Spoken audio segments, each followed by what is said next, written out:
Hello बच्चों, कैसे हो आप सब लोग। स्वागत है आपका मेरे YouTube channel study with doctor Pawan Oberoi. मैं doctor Pawan Oberoi, head of department faculty of commerce, Bhagwati college Meerut. बच्चों, मैंने अभी अभी थोड़ी देर पहले आपके लिए सीसीएस यूनिवर्सिटी मेरठ का बीए बीकॉम बीएससी का स्पोर्ट्स एंड फिजिकल एजुकेशन का 2017 का क्वेश्चन पेपर अपलोड किया है। ठीक है, तो आप उसमें स्पोर्ट्स एंड फिजिकल एजुकेशन की जो मैंने प्लेलिस्ट बनाई है उसमें जाके आप उसे देख सकते हो। और एक प्लेलिस्ट है आपकी जिसमें करंट अफेयर्स के नाम से है। ठीक है, उसमें 164 वीडियो हैं। तो उसमें आप 151 नंबर पर जो वीडियो हैं वो देखिएगा। उसमें 2018 और 2017 के 200 क्वेश्चन जो हैं वो मैंने दे रखे हैं। ठीक है बच्चों, 2019 के भी क्वेश्चन पेपर के मेरे को तीनों सेट्स अवेलेबल हो चुके हैं, तो वो भी मैं अपलोड कर दूंगा 1-2 दिन में। ठीक है, इससे पहले मैं बता दूं, जो मेरे चैनल पर बच्चे नए हैं तो मेरा channel study with doctor Pawan Oberoi आप सब्सक्राइब कर लीजिएगा और उसको बेल आइकन प्रेस कर लीजिएगा। ठीक है, और नोटिफिकेशन आपको टाइम से मिल जाएंगे। और उसमें प्लेलिस्ट आप जरूर विजिट करिएगा। तो उसमें बहुत सारी वीडियो हैं, एनवायरमेंटल स्टडीज की भी हैं। ठीक है, previous year question paper 3 playlist है एनवायरमेंटल स्टडीज की। भारतीय संस्कृति के मैं 1250 क्वेश्चंस दे चुका हूं। प्रीवियस ईयर के मैं 600 क्वेश्चंस भी दे चुका हूं, 2019 के तीनों सेट, 2018 के, 2017 के। ठीक है, और भी मैंने 450 क्वेश्चन दिए हैं उसमें, तो आप उसको विजिट करिएगा।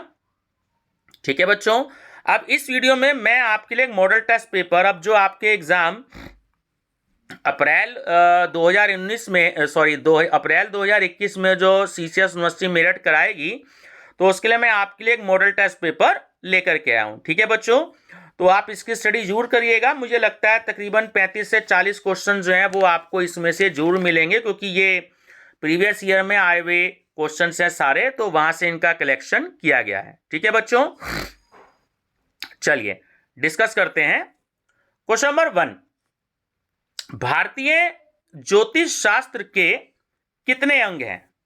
वो होते हैं 5।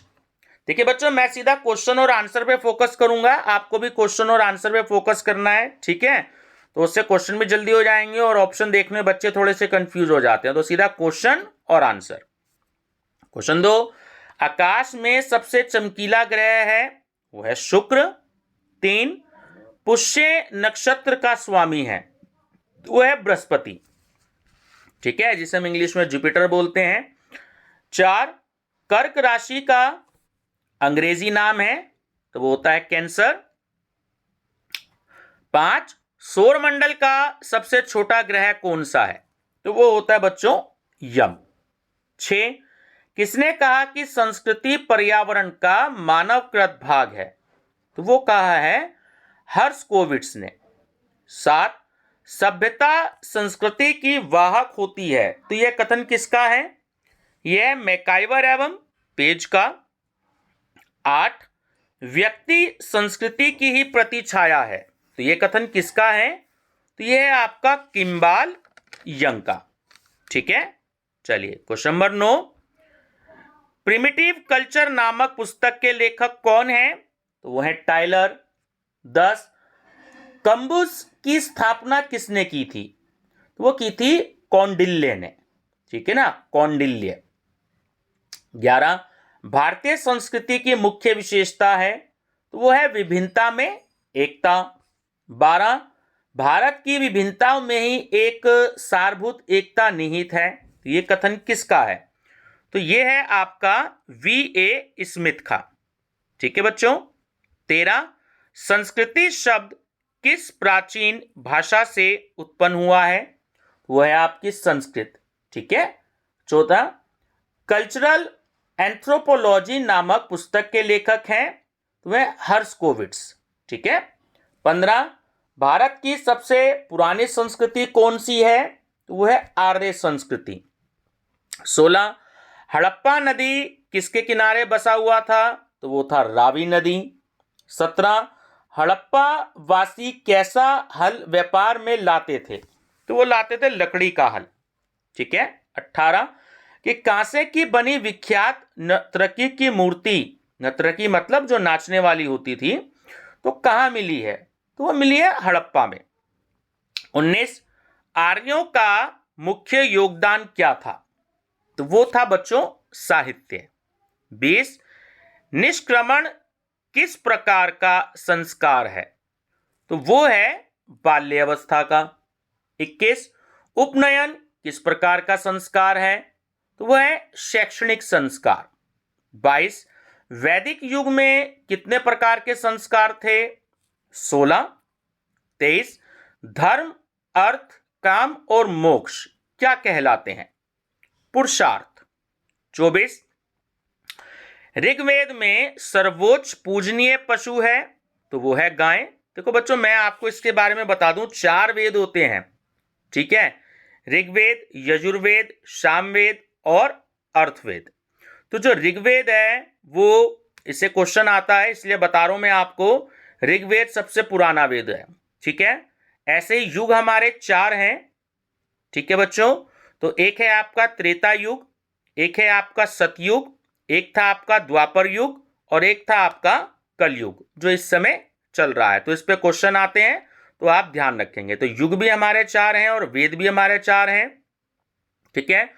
और पुराण हमारे 18 हैं और उपनिषद हैं 108, 108।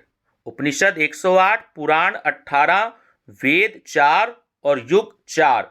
और जो राशियां होती हैं जैसे कन्या हो गई, कुंभ हो गई, ठीक है, ये राशियां होती है हमारी 12। ध्यान रखेंगे आप लोग इन क्वेश्चन का। मेरे को याद आया पढ़ाते हुए तो मैंने सोचा आपको ये बता दूं। चलिए बच्चों, अगला क्वेश्चन है आपका 25 कि मानव जीवन में अंतरिम आश्रम कौन सा है? तो बेटा अंतिम आश्रम होता है संन्यास आश्रम। 26 अद्वैतवाद दर्शन के संस्थापक हैं? तो वो थे शंकराचार्य। 27 ऋग्वेद में कुल कितने सूक्त हैं? ठीक है ना, तो वो है आपके 1018। देखिए क्वेश्चन आ गया नीचे, कुल कितने पुराण हैं? तो मैंने आपको अभी बताया था 18। 29 भारतीय संस्कृति का आधार हैं? होते हैं वेद। 30 शतपथ ब्राह्मण का संबंध है? तो वो है आपका यजुर्वेद से। रामायण किसके द्वारा लिखी गई? तो वो वाल्मीकि दास जी द्वारा लिखी गई, ठीक है, सॉरी वाल्मीकि जी द्वारा। और तुलसीदास जी ने लिखी थी रामचरितमानस। ध्यान रखेंगे दोनों में अंतर है, बच्चे कंफ्यूज हो जाते हैं। तो रामायण लिखी थी वाल्मीकि जी ने, महाभारत लिखी थी वेद व्यास जी ने। एक्चुअली इसमें भी डिफरेंस है। जो अगर क्वेश्चन आता है कि महाभारत किसके द्वारा रचित थी, तो महाभारत जो रचित थी एक्चुअली वो वेद व्यास जी के द्वारा थी, लेकिन जो लिखी थी वो भगवान गणेश जी ने लिखी थी, ठीक है? उस समय जब वो लिख रहे थे तो सरस्वती नदी का काफी शोर आ रहा था, तो उसकी वजह से भगवान गणेश जी को आवाज नहीं आ रही थी कि वेद व्यास जी क्या कह रहे हैं, क्योंकि उस समय महाभारत लिखी जा रही थी। तो भगवान गणेश जी ने सरस्वती जी को शाप दे दिया था। तो सरस्वती नदी जो है वो तब से लुप्त है, ठीक है, उसी समय से। और तुलसीदास जी ने रामचरितमानस लिखी थी, ठीक है ना? ध्यान रखेंगे इन सारे क्वेश्चंस को। 32 गौतम बुद्ध का वास्तविक नाम क्या था? तो वो था सिद्धार्थ। 33 अशोक को किस धर्म ने प्रभावित किया? तो वो था बौद्ध धर्म। 34 कर्म का सिद्धांत किसमें है? तो वो है गीता में। 35 जैनियों के प्रथम तीर्थकर कौन थे? तो वो थे ऋषभदेव, ठीक है। 36 प्राचीन भारत के प्रमुख शिक्षा केंद्र थे? तो वो थे गुरुकुल। 37 प्राचीन भारत का ग्रीनविच कहा जाता है? तो देखिए उज्जैनी को कहा जाता है। मैंने क्वेश्चन कई बार कराया, प्राचीन भारत का तो ग्रीनविच है, वो उज्जैनी को कहा जाता है, या उज्जैन शब्द यूज होता है या उज्जैनी होता है, तो बात एक ही है। 38 कि वल्लभी विश्वविद्यालय कहां पर स्थित था? ये भी बहुत इंपॉर्टेंट आया हुआ है, तो ये गुजरात में स्थित था। 39 उज्जैनी किस नदी के तट पर स्थित था? तो वो थी शिप्रा। बच्चों शिप्रा नदी के बारे में कहा जाता है कि एकमात्र ऐसी नदी है जो उल्टी बहती है, ठीक है ना, जिसका वेग जो है वो अपोजिट डायरेक्शन की तरफ है, ठीक है। चलिए 40 कौटिल्य शिक्षक थे? तो वो थे तक्षशिला के। 41 तक्षशिला राजधानी किसकी थी? तो वो थी गंधार की, ठीक है। महाभारत में आपने गंधार वर्ड जरूर सुना होगा, जहां के राजा थे शकुनी, ठीक है ना। एकमात्र कारण सबसे ज्यादा महाभारत कराने के। 42 नालंदा विश्वविद्यालय में शिक्षा का माध्यम क्या था? तो वो था देखो पाली। एक्चुअली पाली जो थी एक भाषा का नाम है, ठीक है। 43 शूद्रक किस विश्वविद्यालय में शिक्षक थे? तो वो थे कांची में। 44 कि चौथी शताब्दी में तक्षशिला विश्वविद्यालय से संबंधित व्याकरण के जो जनक थे वो कौन थे? तो वो थे पाणिनि। 45 कि प्राचीन काल में वाराणसी किस नाम से जाना जाता था? तो वाराणसी को जानते थे हम काशी के नाम से। 46 सांची में स्तूपों की संख्या कितनी है? तो वो है 3। 47 सांची के स्तूप कहाँ स्थित हैं? तो बच्चों ये स्थित हैं आपके मध्य प्रदेश में। 48 स्नात स्तंभ में सिंह की कितनी मूर्तियां हैं? तो वो हैं 4, ठीक है।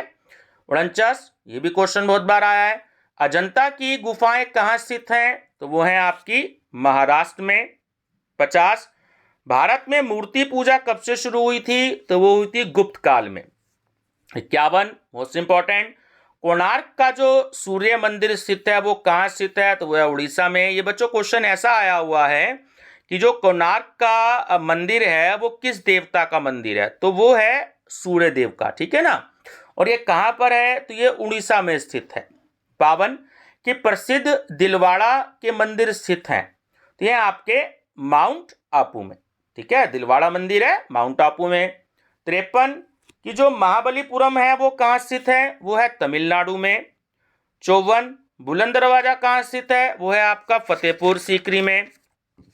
55 विष्णु जगन्नाथ का मंदिर कहाँ स्थित है? तो वो है आपका पुरी में, जिसका पूरा नाम है जगन्नाथपुरी, ठीक है ना। 56 वैदिक काल में राजा का चुनाव कौन करता था? तो वो थी समिति करती थी। 57 कौटिल्य ने राज्य के किस रूप का समर्थन किया है? तो वो किया है राजतंत्र का। 58 कौटिल्य के अनुसार राज्य का प्रथम अंग कौन है?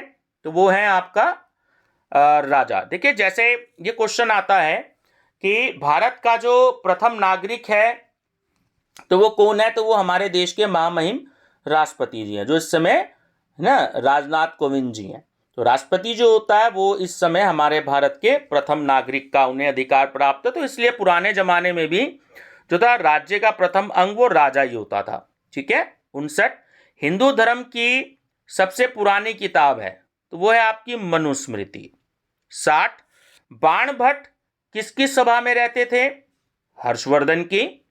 61 कपिलवस्तु और शाक्य गणराज्य संबंधित थे? तो वो थे गौतम बुद्ध के।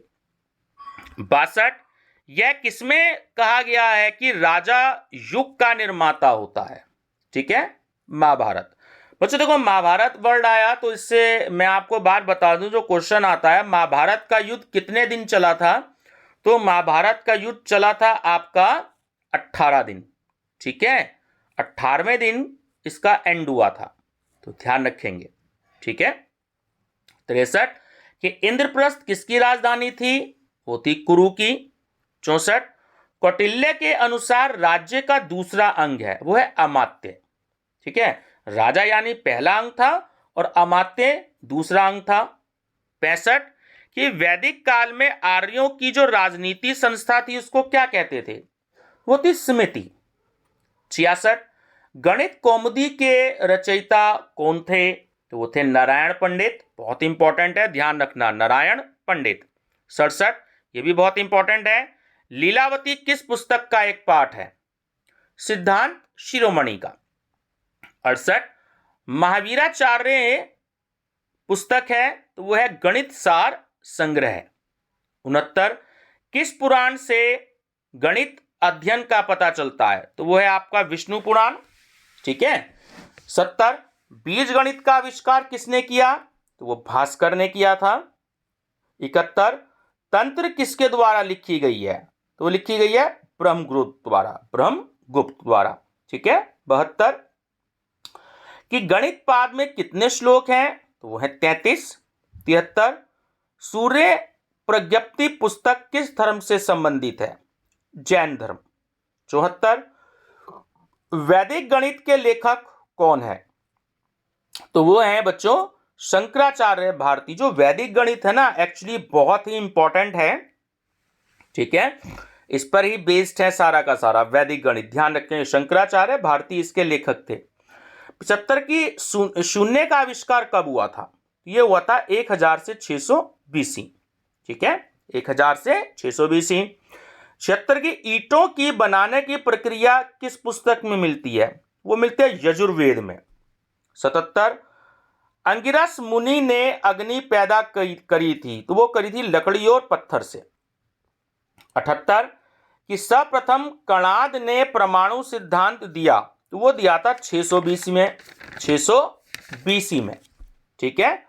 79 मृग पक्षी शास्त्र किस विज्ञान की पुस्तक है? तो वो है प्राणी शास्त्र, ठीक है, जूलॉजी की। 80 न्याय सूत्र के रचयिता कौन थे? गौतम। 81 भारतीय वैज्ञानिकों के अनुसार कितने मुख्य तत्व उपस्थित हैं? 5। 82 अमरकोश संबंधित है, वह है वनस्पति विज्ञान से, आपका बॉटनी से, ठीक है। 83 कि रस रत्नाकर के लेखक कौन है? तो वह है नागार्जुन। 84 संस्कृत भाषा में ईंट को क्या कहते हैं? इष्टिका। 85 रस विद्या से संबंधित है नागार्जुन। 86 सर्वप्रथम भारतीय वैद्य कौन थे? वो थे जीवक, देखिए, चरक भी वैद्य थे, ठीक है ना, और सुश्रुत भी वैद्य थे, ध्यान रखिएगा। लेकिन जो सर्वप्रथम जो भारतीय वैद्य थे वो थे जीवक, ठीक है ना। तो चरक की किताब जो है वो बहुत सबसे ज्यादा इंपॉर्टेंट मानी जाती है, ठीक है। और एक हुए थे हकीम लुकमान, तो इनकी भी किताब बहुत ज्यादा पॉपुलर मानी जाती है।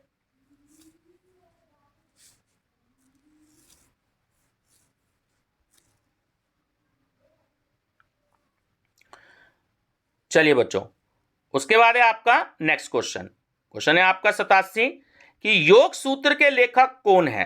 तो वो है पतंजलि, ठीक है ना, आपने सुना ही है, बाबा रामदेव जी की जो मेडिसिन की कंपनी है वो है पतंजलि। नेक्स्ट है 88 पांचवें वेद के रूप में कौन सी पुस्तक मानी जाती है? ठीक है, सामवेद। देखो बच्चों, वेद 4 ही हैं, ठीक है ना, तो थोड़ा सा मुझे इस क्वेश्चन में डाउट है। पांचवा वेद एक्चुअली कोई है नहीं, कोई और नाम आएगा। जैसे मैंने आपको बताया कि आपका जो है ऋग्वेद, यजुर्वेद, सामवेद और अर्थवेद, ठीक है। तो ये ऑप्शन में मेरे को थोड़ा सा डाउट है, तो सामवेद नहीं है इसका आंसर, ठीक है बच्चों, ध्यान रखेंगे। कभी मौका लगा तो मैं आपको नेक्स्ट वीडियो में बताऊंगा इसका सही आंसर, थोड़ा सा बुक की डीप स्टडी करके। 89 है कि भारत में शल्य चिकित्सा के प्रणेता कौन थे? तो वो थे आपके सुश्रुत। 90 आयुर्वेद की प्रथम पुस्तक, देखिए चरक का नाम आ गया, मैंने आपको बताया चरक संहिता, ठीक है ना। 91 कि गले की बीमारियों के इलाज के लिए होता है, तो वो होता है आपका तुंडीकेरी छेदन, तुंडीकेरी छेदन। 92 भूत विद्या है, वो है आपकी मांस रोग, मांस रोग जो होती है भूत विद्या होती है। 93 आयुर्वेद किस काल से संबंधित है? तो वो आपके वैदिक काल से संबंधित है। 94 कि कनिष्क के समय के प्रसिद्ध वैद्य कौन थे? तो वो थे चरक। 95 हठ योग की मुख्य मुद्रा है, तो वो है आसन, ठीक है बच्चों। हठ योग जो है ना, वो एक आयुर्वेदिक कंपनी जो है ऊंझा जो है, वो डायबिटीज को कंट्रोल करने के लिए, शुगर को कंट्रोल करने के लिए एक दवाई बनाती है जिसका नाम है हठ योग, ठीक है ना, ध्यान रखेंगे। 96 वैदिक काल में मधुमास कहलाता था, तो वो था आपका चैत्र। 97 भारतीय ज्योतिष शास्त्र में कितनी राशियां हैं? देखिए मैंने आपको बताया था, आ गया क्वेश्चन, तो वो है आपकी कम से कम 4-5 क्वेश्चन इसमें से आपको जरूर आएंगे, तो वो है आपकी 12 राशियां, ठीक है। 98 की मेष राशि का अंग्रेजी नाम है, तो वो है आपका एराइस, एराइस, ठीक है। और 99 मकर और कुंभ राशि के स्वामी हैं शनि।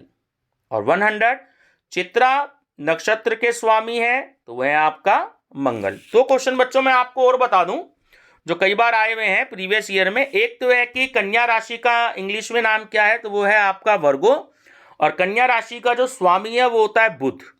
ठीक है बच्चों, तो बच्चों ये मैंने आपको 100 क्वेश्चन दिए, और ये ऐसे क्वेश्चंस हैं जो मतलब पिछले 8-9 सालों में जो क्वेश्चंस हुए हैं, तो उनसे रिलेटेड ये एक मॉडल टेस्ट पेपर है, तो आप इसकी स्टडी जरूर करिएगा। 35-40 क्वेश्चन आपको इसमें से जरूर मिलेंगे। और अभी मेरे पास 39 क्वेश्चन ऐसे हैं जो प्रीवियस ईयर में आए हुए हैं, मतलब अभी कुछ टाइम पहले ही आए हुए हैं। तो अगली वीडियो में मैं आपसे इसको डिस्कस करूंगा। ठीक है बच्चों, 39 क्वेश्चन बहुत ही मोस्ट इंपॉर्टेंट क्वेश्चन है। ठीक है बच्चों, वीडियो पसंद आई है तो लाइक शेयर सब्सक्राइब जरूर करिएगा, और मेरी मेरी प्लेलिस्ट जरूर विजिट करिएगा, खासकर बीकॉम थर्ड के लिए। बीएड एंट्रेंस के एग्जाम है, टीजीटी, पीजीटी, ठीक है बच्चों, बैंक पीओ, एनटीए, नेट, और मैं उसमें काफ़ी क्वेश्चंस दिए हैं। दिल्ली पुलिस और यूपी पुलिस के भी क्वेश्चंस हैं उसमें, तो आप उसमें बहुत सारे क्वेश्चंस की स्टडी कर सकते हैं। ठीक है बच्चों, वीडियो पसंद आई तो लाइक शेयर सब्सक्राइब जरूर करिएगा। थैंक यू बच्चों।